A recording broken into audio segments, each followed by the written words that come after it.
You are watching Deck Pass Live here on a very sunny day in Mesa, Arizona for the third stop of the TYR Pro Swim Series. I'm your host, Jeff Commings, and I am here with Olympian Lea Smith. Hi. Lea, how are you doing today? Oh, I'm great. Happy to be here. A little tired, I'm sure. Yeah, I'm definitely tired. I don't know if I've ever even done a double in a Pro Series meet, so a triple is a little tough, but yeah, I'm still alive. Yeah, so if you didn't watch any of the races tonight, you missed a great triple. Lea swam the 800 free, the 200 fly, and the 200 IM. I mean, you can't really ask for three tougher races, and you got a first in the 800 free, then you backed it up, I think, fifth in the 200 fly, and then second in the 200 IM. I mean, that's tough and really admirable to be able to do that. So tell me about your mindset, first of all, as we get ready to show race footage of the 800 freestyle. You know, how were you thinking in the back of your mind, I've still got two more races?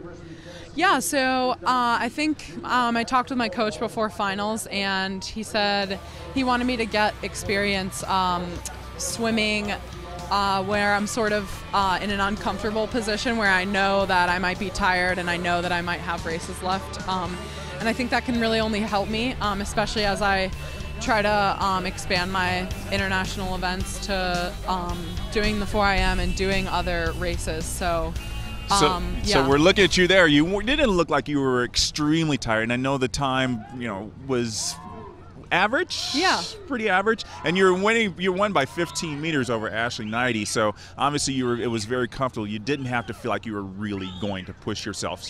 Yeah. So getting out of the 800, how do you get ready for the 200 fly? Yeah, gonna be honest, my lats were definitely really tired. But yeah, I think I really just tried to kind of say, okay, well, here we go, and it's a lot shorter than the 800, so I just wanted to get excited for it, but it was definitely pretty tough, and I've never swum a long course 200 fly, I don't think, in my life. So this morning was my first one, and really just wanted to have a good race. No, that's good. And sorry, folks, we just had a little lighting issue. We're all still good here on Deck Pass Live. So 200 flies done. 200 IM, you had a little bit less time to get ready for that. Mm-hmm. So you actually attacked that 200 IM pretty well. You're out pretty fast on the fly, held on pretty well, and then charging home on that freestyle. I'm sure every muscle fiber in your body was just saying, can we please stop? Yes. Yeah. Well, that's sort of like my signature thing to do in IM races is attack the freestyle. And so I definitely wanted to do that, but I also wanted to focus on my other strokes. So this morning my breaststroke split wasn't great, and I really wanted to get that down. So I was able to do that. And then, yeah, I think what brought me home on the last 50 free was that I knew I was going to be done for the day. So, yeah, that was a good feeling when I touched the wall. And you got a pretty good, you'll get a pretty good paycheck from that, your first and second from the 800 freestyle. And so, just speaking of being a pro athlete and being able to collect money, one of the things you've done, you moved down to Tucson. Tell me what that move has been like these past few months. Yeah, it's been really exciting. Definitely fresh, new change, and definitely an adjustment. I was living in Charlottesville, Virginia, and I had graduated school. And after World Champ Trials, my coaches announced that they were going to take the job at U of A, and so I decided to follow them out there, start a new adventure, and it's been really awesome. The team's been so welcoming, and it's just cool to get to know a new place and step outside of my comfort zone. Yeah, so I want to talk about, obviously you did a triple tonight. Chase Kalish did a double, which was pretty impressive in and of itself, 200 breast, or 200 fly, 200 AM. Talk about what you think about, being able to do something like that. Yeah, I would say, like, in past Pro Series meets, past years, I would look at the pros who were doing multiple events and had a lot of admiration for them because I knew that I was doing one event a day. So I think, yeah, it's really cool to watch them do that and watch Mel Margalis do it and Haley Flickinger. And so, yeah, I wanted to try it out too and see what that was all about. It was definitely hard, but I think that it can really help my swimming.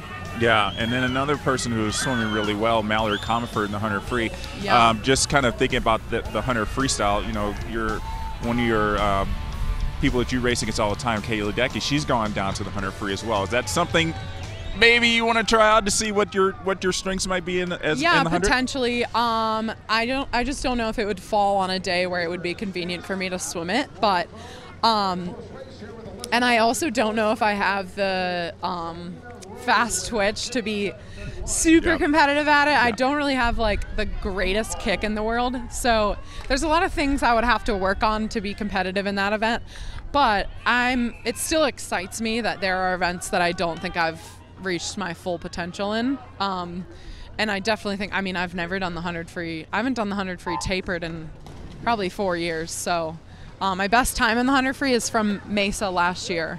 Okay. So yeah. Well, Mallory Converse have something to watch out for because Well, Lea Smith's untapped in the 100 freestyle. No. That's not what I was saying. I'm just saying maybe instead of a 55.9, I could go 55 below, but yeah.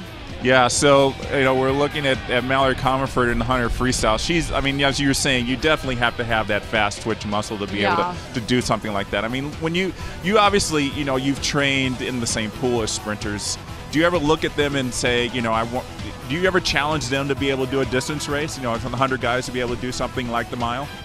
Well, I mean, not necessarily challenge them to like do an event like that, but I would say I sort of challenge them within the practice to say like, hey, you can be good on this distance set. This is going to make your 100 better. And I think the other way around, they do the same to me. Like, hey, you might not think that these underwaters are going to directly translate to maybe your 800, but it's only going to make you better challenging yourself like that. So yeah, I would say it goes both ways. Yeah, so you got to spend some time with Mallory last summer at the World Championships. Mm-hmm. What's she like?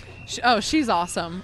She's really funny. Actually, in the rookie skits, Mallory pretended to be me. Oh no! Which I was honestly flattered that I was like important enough to be mentioned in the rookie skits. But no, she was funny. She was just like saying just some funny stuff, and she's a great girl, and she's been doing so awesome, and it's so cool to watch. Well, I think that says a lot of what kind of impact you've made on a lot of these younger swimmers, that you are being looked at as someone that they want to emulate. I mean, whether it's poking fun at them in the rookie skits or something, but obviously you've made an impact on someone, so that must mean a lot. Well, that means a lot to me.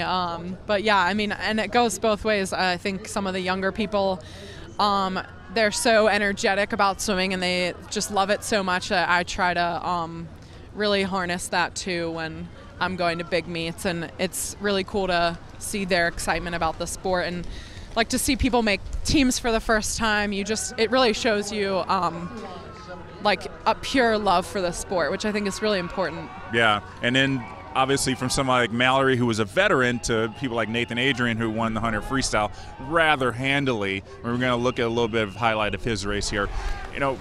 Obviously Nathan has a lot to give as a member of the national team. What have you learned from him? Yeah, Nathan's pretty awesome. One of my favorite things about Nathan is that I think on my first national team trip, there's sort of when you're a rookie, it can be really intimidating to be around the older people, especially the people who have been on the national team for 10 years. Yeah. And Nathan's someone who, even though has all these accomplishments and he's a huge veteran on the national team, he's not afraid to reach out to one of the rookies and talk to them and make them feel really comfortable. So that was one of the things that I noticed about Nathan my first big national team meet, was that, wow, like this guy is so important, but he's talking to me and he's talking to all the other rookies, and that's really cool. Yeah, well, you're definitely one of the veterans now, so people will be asking you for tips pretty soon. Yeah. All right, maybe. Lea, thank you so much for joining us here on Deck Pass Live. Congratulations on finishing that triple. Everything else is gravy tomorrow, I'm sure. Yeah, just one race. Just one race. Thank All you. right, well, good. Yeah. All right, so don't go anywhere. We're going to take a little quick break, and when we come back, we're going to talk with Debbie Hesse from the USA Swimming Foundation. Bye.